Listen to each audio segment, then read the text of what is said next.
Hello and welcome to the latest edition of Checking It Out from the Panthers office in association with the GMB, Britain's General Union and Panthers main team sponsor. Joining me on the couch next to the water cooler for a chat this week, we've got Matthew Myers, fresh back from Cardiff and heading that way this weekend with the GMB Panthers. And we've also got another brand new face to the Panthers rather than a returning face in the shape of Logan McMillan. We'll be talking to them in just a moment, as I said. We've also got guests up on the Chick Zammit Gallery.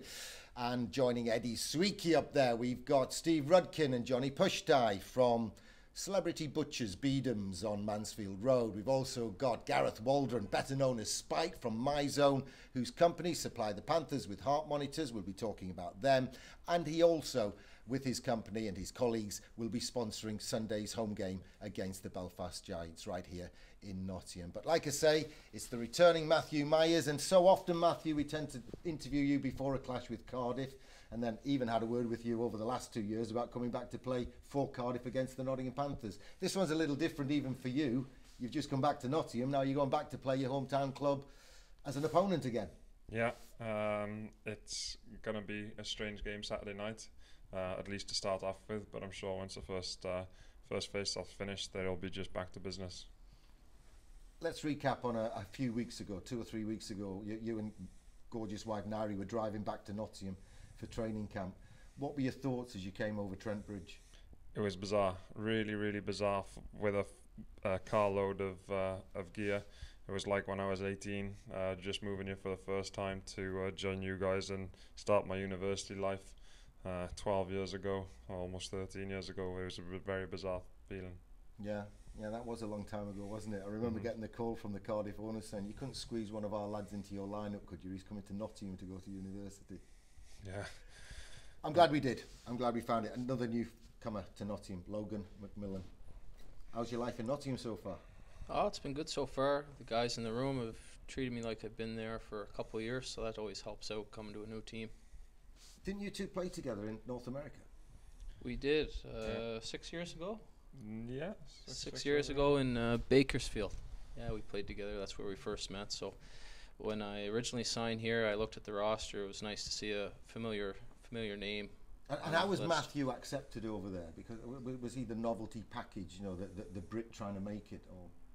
Or He would probably know better than I would, but at that time I was a young guy, just trying to stay in my comfort level. It was my first year playing professional, so I was just kind of stay comfortable where I was at.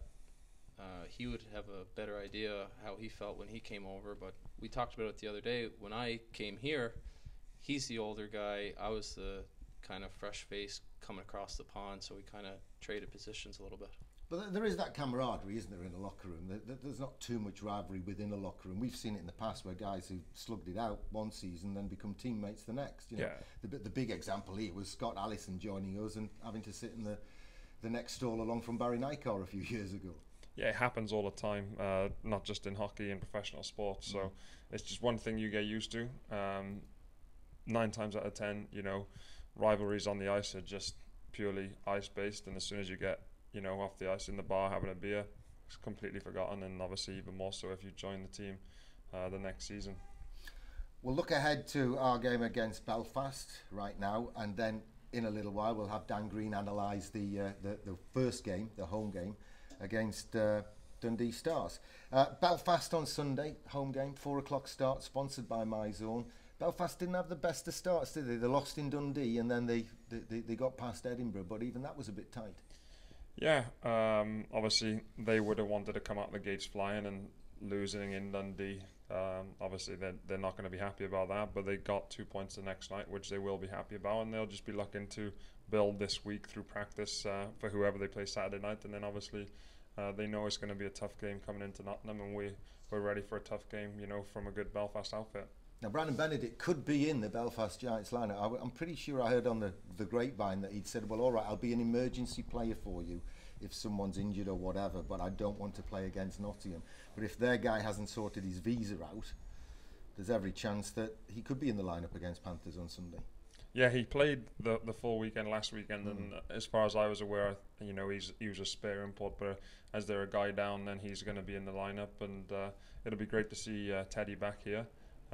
Whether he's playing or just behind the bench, it'll still be good. Just for our fans' update, we had an email today to say Cam Jansen's visa has been approved. Now, whether we can get it to him in time to get him on a flight and get in for the weekend remains to be seen. But the good news is, as of Tuesday, the visa had been approved. Another guy coming back, you don't know him, Logan, is John Boxall, but he made a big impression last year with us. He scored for the Giants on Sunday.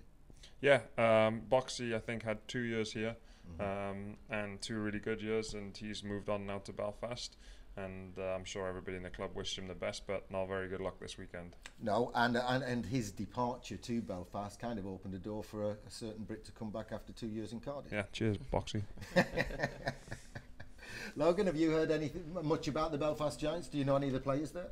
I don't know much about them. Actually, he might be a player coach, Derek Walser. He just joined them this year. He lives in my hometown during the summer, so he was on the ice with me before he came over and before I came over. Could have done us a favour there at pre-season.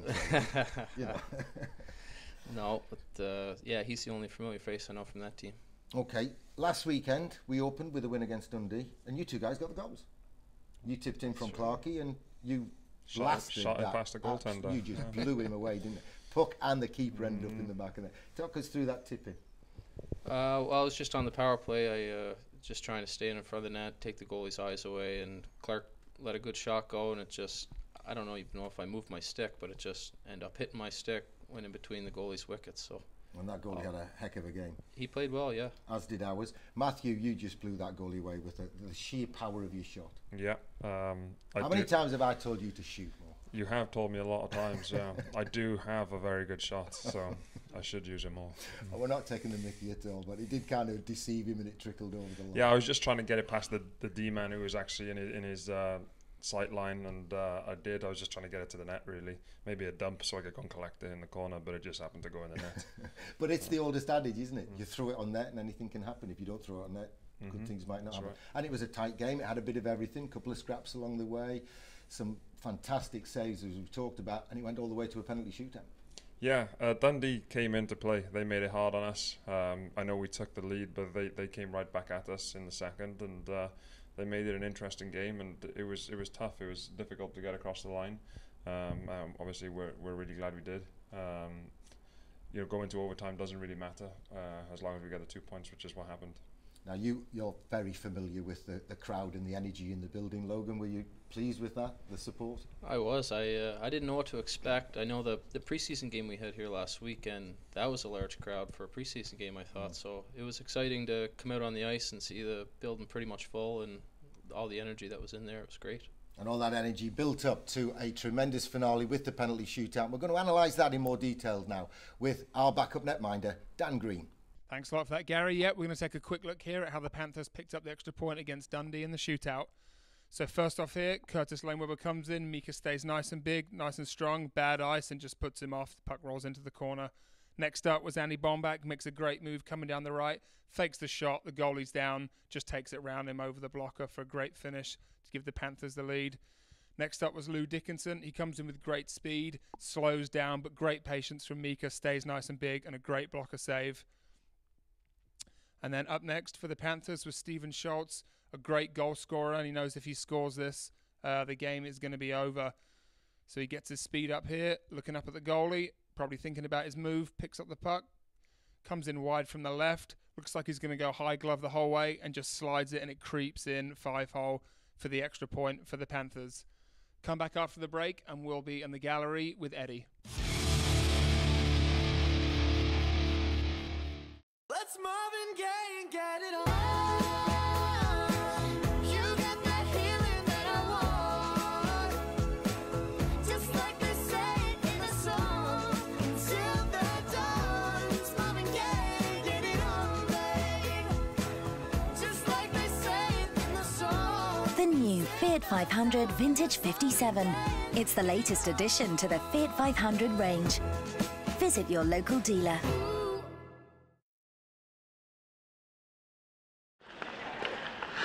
I'm Jeff Waugh, and you're watching Checking It Out from the Panthers office with the GMB.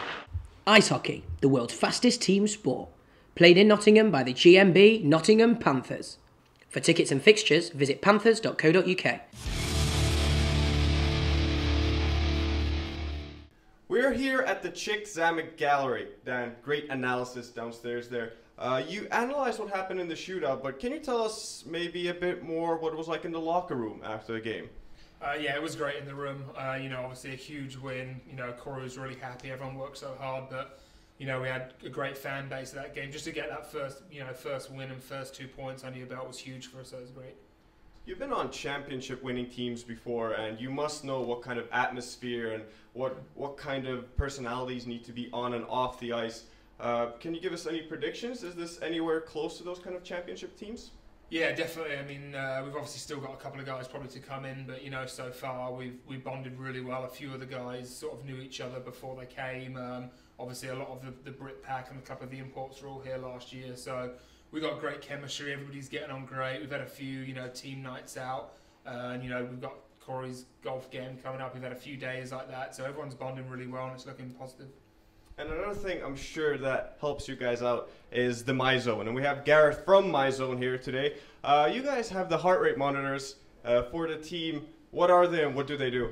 Okay, we've got the chest strap and monitoring system, and it records and tracks effort that's put in by the players. So everything suddenly becomes tangible evidence. So rather than whether you feel that you're putting the effort in now, they've got it on the screen. They can see if they're putting the effort in. They can monitor the recovery, so they can work on their fitness. And get all the stats at the end of each training session, at the end of a match, and see everything on that. They can see the calorie burn, so they know after how much to sort of take on board after. So it really just enables them to hone in their fitness levels for the ice and for the games. So that's the main thing with it. Dan, can you tell us about, you've obviously used these and your team has been using these. How is this helping you out? It's been great so far. They're obviously really easy to use, really comfortable. You don't even know you've got them on, to be honest. But yeah, basically you get an email every day telling you, calories burn, the percentage where your heart's been at, which zones it's been in. So, I think it's more for kind of Poundy and, the guys, the off-ice staff to see how hard we've been working and if we've been pushing ourselves. And with the calories, it's all about how much food we need to get back into us and, how much... You can tell sort of how much weight you lose during practice and games. So it's all part of the, the science part of the game, and it should be a really good tool for us to use. Gareth, you were actually during training camp assisting with the usage of the heart rate monitors. How did you find the whole experience? Oh, really good. Like just to be able to see the effort that is put on when they're doing sprint drills and things like that, and also the recovery side of things. You're talking about elite athletes at the end of the day, and being able to see that on the screen and really show off the system, show off what it can do. So it's been excellent. Thanks, guys. Now we're going to talk to the very famous butchers from Beetham, isn't that right? We have Steve and Johnny. First of all, Johnny, I believe you used to actually play for the Panthers. How was that? It's fantastic. To pull on the shirt is amazing. Anybody who's pulled it on, it's just the proudest feeling. And you come up, and it was in the old barn, which was only 3,500, but you still come up those steps out onto that ice, and it's nothing like it is now. These guys actually pass the puck harder than I could shoot it. They're amazing athletes, and everything that they do is so professional. But in my day, we did what we could, and it was just unbelievable. And the fans was just as fantastic as they are now. They was then, and they just loved us, win or lose. But the Panthers now, we just seem to be winning all the way. We're rolling, aren't we? So in the new season, we're going to roll it out again. So, yeah. Now, I believe we actually have an older photo of you, back with a headband and kind of a 80s look going on. You've stopped with hockey right now and you're doing the butcher stuff. But I understand you're complementing hockey into your meats, and you have some special names. Can you tell us about that? Yeah, we had the Bergen Burger. We did the slap sausage, and what was the other one? The Ruminator. The Ruminator, that was a hot one. And so we tried to build a sausage for each player. And the actual, the Bergen Burger was, it was half black pudding, half burger, so it looked like a puck, and it was pretty cool. Then we did the slap shop, entered that into a competition, first time ever, and it took silver at national level. So yeah, and the Ruminator, we gave it to the guy to try it, and it was very sweet to start with, and he says, oh, this is, and then with that, and it was on TV, it blew him away. It was like foot packed with chili, so it was good. Very spicy stuff right there. Now, Steve, I believe you're looking forward to Panthers playing Coventry. Is that right? Yeah, I wouldn't say I was looking forward to it. It's quite an entertaining game for us, that one. Obviously, the wife being from Coventry. What happens when Panthers win and Coventry loses? One of us ends up on the settee and we don't speak for 4 days. It's yeah, very good. Keys to a successful marriage, folks. That's Eddie and the Chick Zamet Gallery. You're watching Checking Out with the GMB.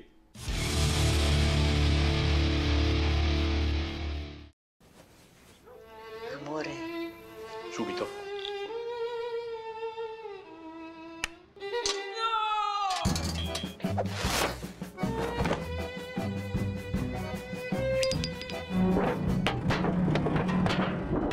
Say hello to the all-new Fiat 500X. The Italian crossover, ready for action in all Fiat showrooms from April 24th.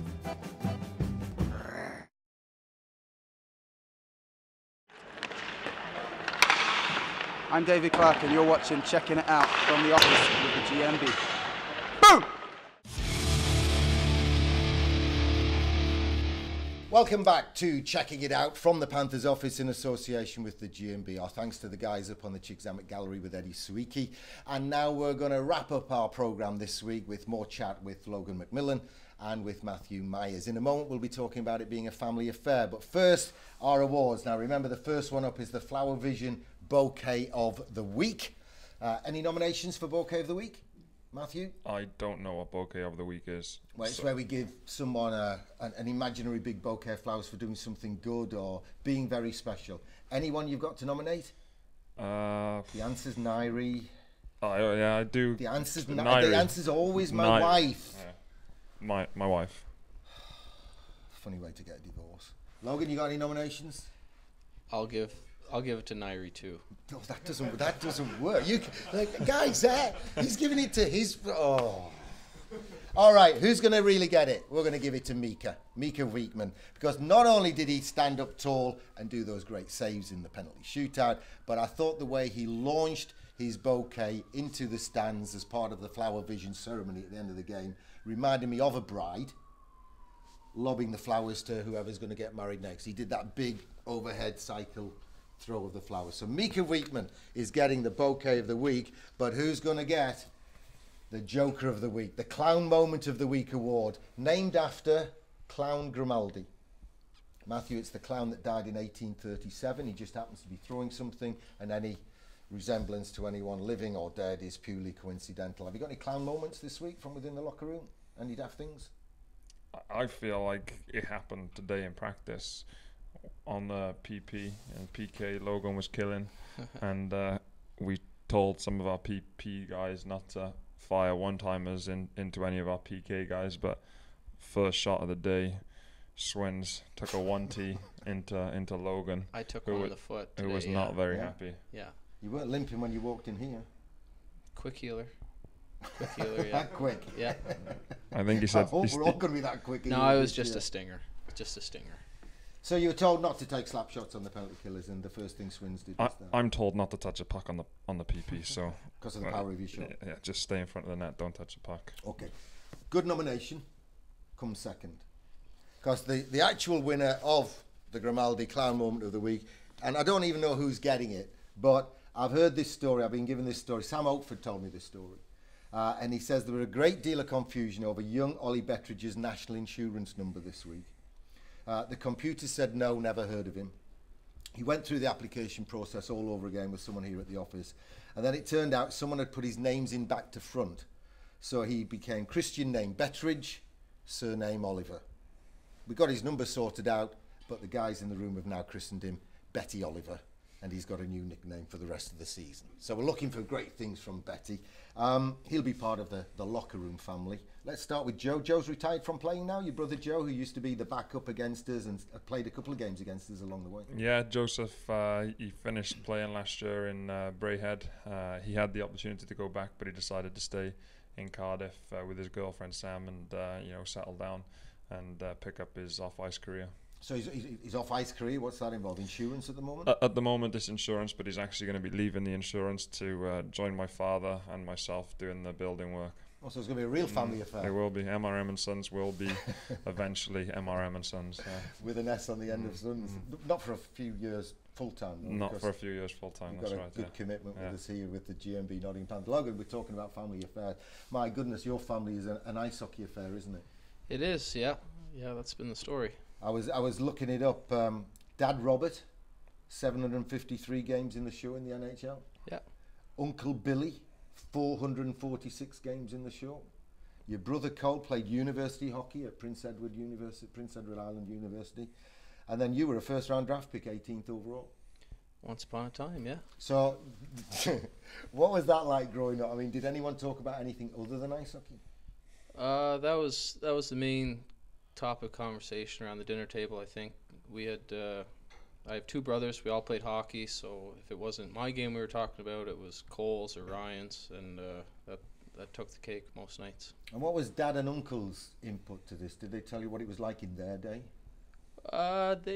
They're pretty humble. They didn't talk a whole lot about it. We'd have to kind of pry the stories out of them a little bit, but. Did they have some good stories from the old days in the NHL? Yeah, they do. I don't know if I can share any on camera here, though. But just growing up, playing hockey, kind of going through experiences that they've gone through, they've always been helpful and supportive with tips and whatever else. I was going to say, it must have been a great crutch to lean on, if you like, their experience. And if you've had problems, have you ever rang them up and said, how do I deal with this? Yeah, it was kind of going through the same footsteps, so it was real easy to have a couple people to call on and ask for some advice or direction kind of thing. And Matthew, do you used to bring Joe and talk over things within the domestic game here? No, we never really chat too much about hockey, to be honest.